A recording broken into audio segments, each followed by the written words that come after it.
Bonjour et bienvenue sur la chaîne Alerte Médicale. Alerte Médicale qui est votre chaîne éducative en matière sanitaire qui vous apporte aujourd'hui un thème très alléchant, les miracles de l'eau. L'eau sur la santé humaine, ce que cela produit.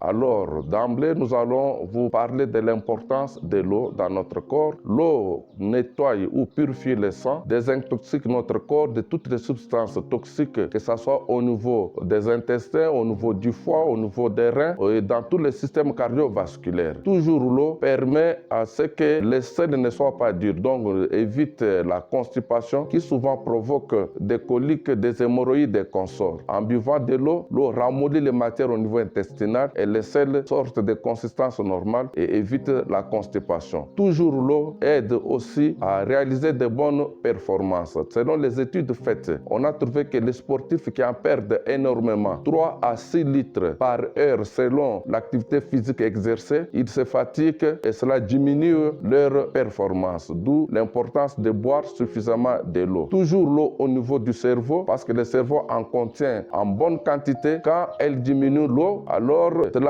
entraîne aussi des perturbations au niveau du cerveau. On sent la même fatigue et cela diminue évidemment la performance. Alors, au niveau des articulations, l'eau joue aussi un très grand rôle pour permettre à toutes les articulations du corps à mieux fonctionner, même au niveau des vertèbres. Donc, vous comprenez par là l'importance de consommer suffisamment de l'eau.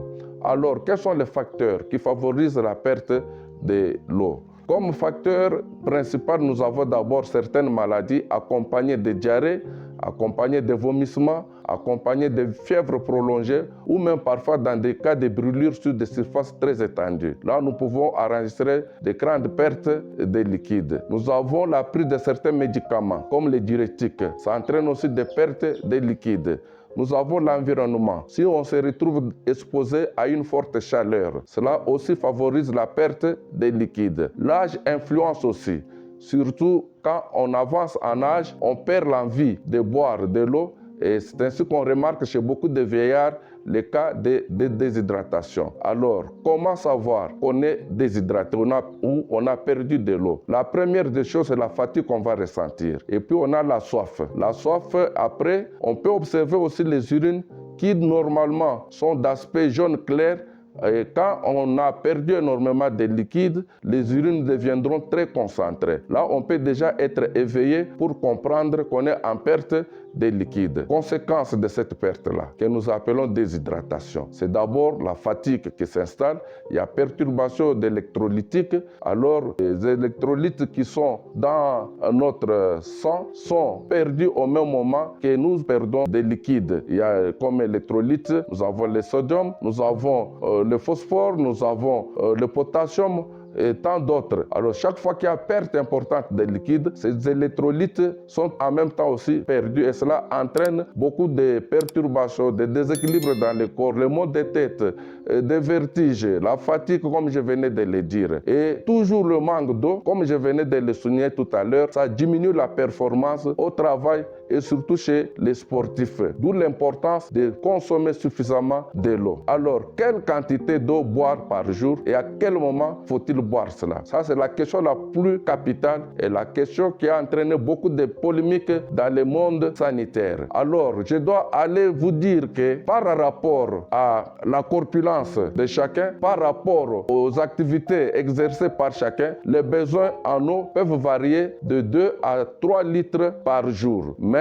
nous devons souligner qu'il y a des apports indirects qui proviennent de ce que nous consommons, les fruits, les légumes, la viande, et même les boissons chaudes que nous pouvons prendre, comme du thé, le café et consorts. Tous ces apports indirects-là sont estimés à 1/3 des liquides que le corps peut bénéficier par jour. Alors, considérant cela, nous pouvons retenir que s'il faut boire, il faut aller au moins jusqu'à 2 litres par jour, parce qu'il y a aussi les apports qui proviennent de ce que nous consommons. Et à quel moment faut-il boire? Boire, il ne faut pas attendre que vous puissiez ressentir la soif, parce que quand vous avez la soif, c'est un signe déjà qu'il y a diminution des liquides, c'est un signe que vous êtes déjà déshydraté. Alors il faut boire fréquemment, boire sans attendre qu'on ait soif ou qu'on ait envie de boire. Donc, il faut boire à tout moment et la quantité minimale, comme nous avons souligné ça, doit atteindre au moins 2 litres par jour. Et là, vous allez vous éviter tous les ennuis liés à la perte de liquide, à la diminution de l'eau dans notre organisme. Je pense que ces brefs conseils vous ont suffisamment plu et si vous nous avez apprécié, cliquez pour vous abonner. Cliquez pour nous montrer que vous avez aimé la matière que nous vous avons apportée et cela nous encouragerait de continuer à vous servir encore. Merci et à la prochaine.